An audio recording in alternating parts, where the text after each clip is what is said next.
Hello everyone, welcome, and thank you for joining us. My name is Lena, and I am one of the mental health consultants with Louisiana's Provider to Provider Consultation Line, better known as PPCL. Before I introduce you to Dr. Waldman, I'd like to tell you a little bit about PPCL. PPCL is a no-cost consultation and education program that aims to help pediatric and perinatal healthcare providers address their patients' behavioral and mental health needs. PPCL's goal is to build capacity to identify, diagnose, treat, and refer patients with mental health concerns. Consultation includes guidance on screening, diagnosis, treatment, and medication management. This guidance can be for a specific patient or general in nature. We also have a resource specialist available to provide real-time support to providers who are wanting to connect patients to mental health and other community supports. Lastly, we provide education and training to providers in order to build their confidence in addressing mental health issues. Not only does our program offer a variety of trainings, but we also give providers access to clinical materials and information via our website. When a provider has a question, they can call PPCL at 833-721-2881 and speak directly with someone during our regular business hours.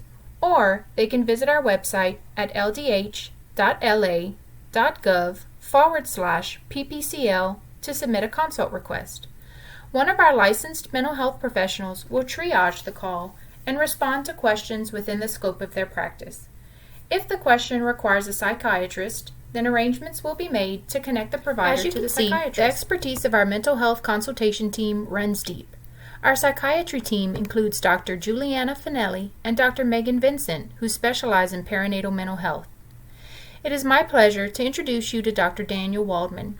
Dr. Waldman works directly with PPCL as our child and adolescent psychiatrist. Stay tuned at the end of this video for more information about PPCL. Again, thank you for joining us, and I'll pass it to Dr. Waldman. Hi everyone, I'm Dr. Daniel Waldman. I'm a child psychiatrist, and today we have the pleasure of speaking with Dr. Lauren LaRose. She is also a child, adolescent, and adult psychiatrist in private practice.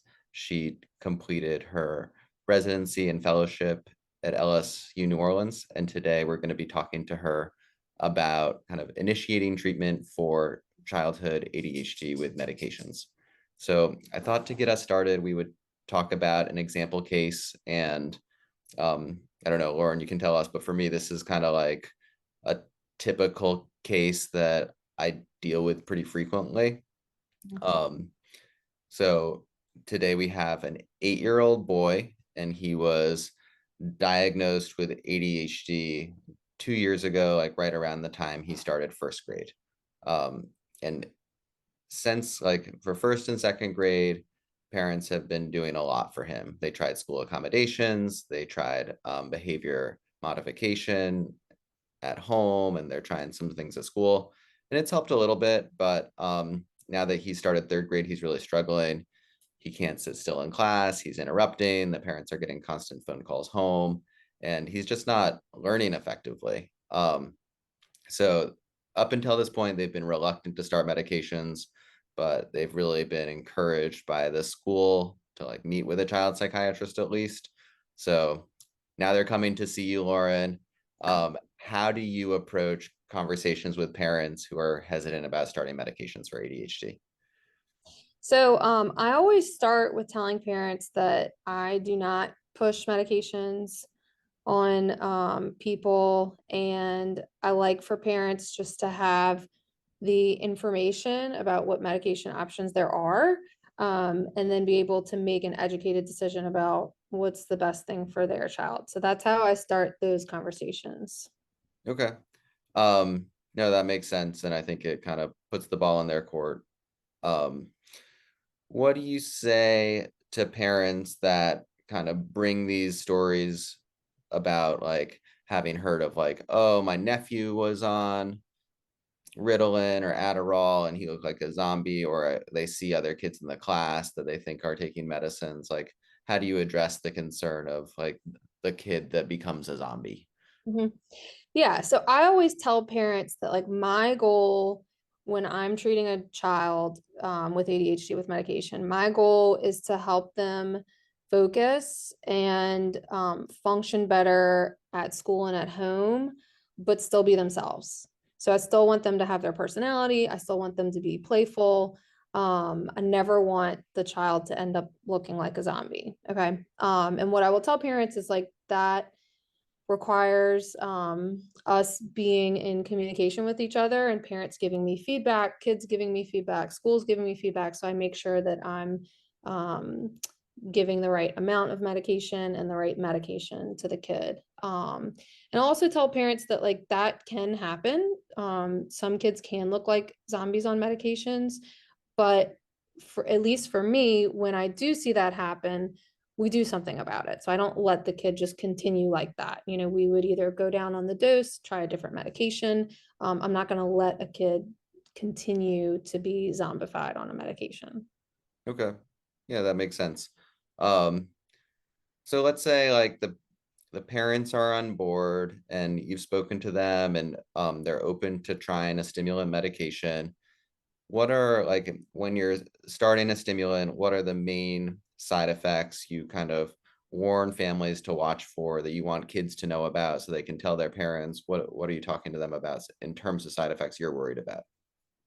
So I try to be very honest with families that, you know, the most common side effect I see across the board with any stimulant in any age group is decreased appetite. And what I will tell parents is that, you know, you kind of have to expect the appetite to go down. We just get lucky if it doesn't, but for most people, it will go down. Okay. And so we have to try to work around that by, you know, making sure that the kid gets a good breakfast before they take the medicine, making sure they eat a good dinner when the medicine's out of their system. And that, you know, appetite is really important and how much they're eating is very important, but it's also important whether or not they're growing. Okay. So we will monitor that over time. And if there is any pause in growth or it seems like they're losing weight or they're not gaining in height, then we will talk about what we can do to help rectify that situation. So that's the number one side effect I see. I do see some interference with sleep. I Hmm. find that for the most part with kids, if that happens, it tends to be pretty short-lived. So when they first start the medication, there might be a few days that they're having trouble falling asleep, or if the dosage is increased, we can see that happen again. I don't often see that as something that persists with kids. But if it does, then we just have like a risk benefit conversation. You know, like, is the medication helping enough where we can figure out ways to mitigate that side effect. Okay. And then I'll tell parents about, you know, things like headache and stomach ache that I can see with any medication, maybe a little bit more frequently with stimulants. And usually if I can get kids to eat more or drink more water, then that will get better or resolve. Yeah, I noticed that a lot too, that like just making sure kids are getting adequate water seems to make a big difference for those sorts of side effects with the stimulants. Yeah. What do you say to parents about taking medication on the weekends? So it really depends on the kid and where, um, you know, what their challenges are as far as the ADHD goes. I think that for kids who are really inattentive, and are young, so they're not, you know, driving, they're not really going places by themselves, they may not really need the medicine on the weekends because those symptoms are probably not having a huge detrimental effect on their functioning outside of school. Okay. For kids who are more hyperactive, impulsive, usually the symptoms are pretty significant in all areas of life. So school, home, sports, extracurriculars, etc.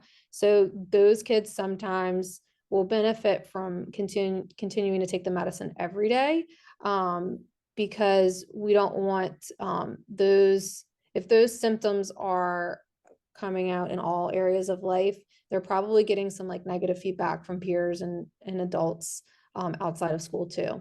And then when kids get older and they get to the age where they're driving, it's probably beneficial for them to take the medication outside of school if they're going to be driving, because ADHD can have a really big impact on driving. Yeah, absolutely. So like so for this 8-year-old or like starting a stimulant in elementary school, a lot of parents come in and ask like, how long is my child going to need to take this medicine? So what do you tell them? Yeah, so it's impossible to know. I'll tell people, like, there's no way to know for sure. Every kid is different. Every kid's going to develop differently and have different challenges.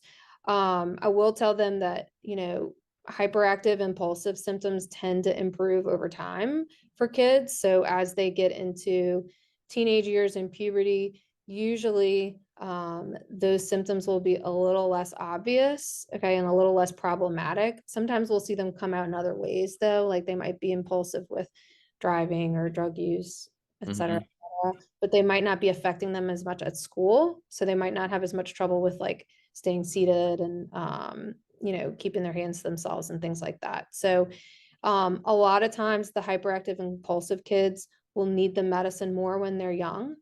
Um, Mhm.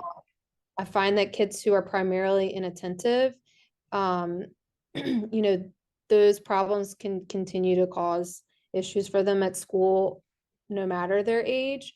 But I will tell parents that doesn't mean that the kid necessarily needs the medicine forever. Even if they continue to have ADHD symptoms forever, they may not need medicine forever. When they get older and they're more developed, they might find other ways to cope with those issues. Yeah, no, that makes sense. And that's kind of like what I'm seeing in my practice too. Um, I guess another thing that kind of comes up is this concern that parents have about treating ADHD and its relationship with substance use. There is kind of a warning with these medicines about the risk of dependence, and they're controlled substances. So how do you talk to families and kids about those risks? Yeah. So, what I often will tell parents, and this is in general when they have concerns about these medications, is we tend to worry more about the potential effects and side effects of a medication, and we don't worry enough about the effects of a child not being treated. Okay. So, we already know that kids with ADHD have a higher risk of substance use at baseline. Um, so, treating the ADHD can actually help to lower that risk.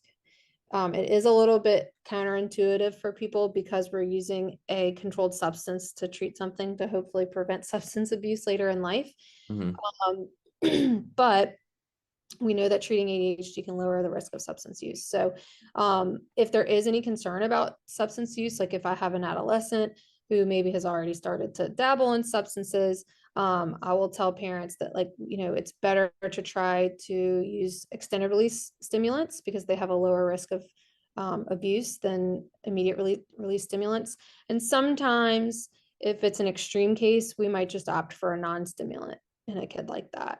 Um, but when we're talking about a younger kid, I'll tell parents, you know, we, we need to try to catch this before it becomes a problem. So it's probably better just to go ahead and treat the ADHD, and maybe we change like that trajectory for the child. Okay. Um, no, that makes complete sense, and I do think it's so helpful to have this. Like we have a growing body of evidence about how treating ADHD, and if you take your ADHD medicine as prescribed, it is going to make it less likely for you to go on to develop those issues with substance use. So just sharing that with parents, I think, can be really reassuring and help them understand the benefits of taking medication. Um, Mhm. Thanks so much for joining me today and talking about starting treatment for ADHD. This has been really, really helpful and informative. Thank you.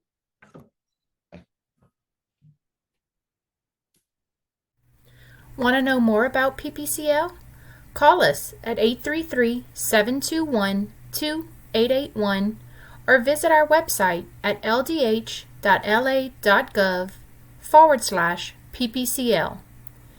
You can also scan the QR code to register for our program. Registration takes about 1 to 2 minutes to complete. Thanks again for joining us, and we hope you have a great day.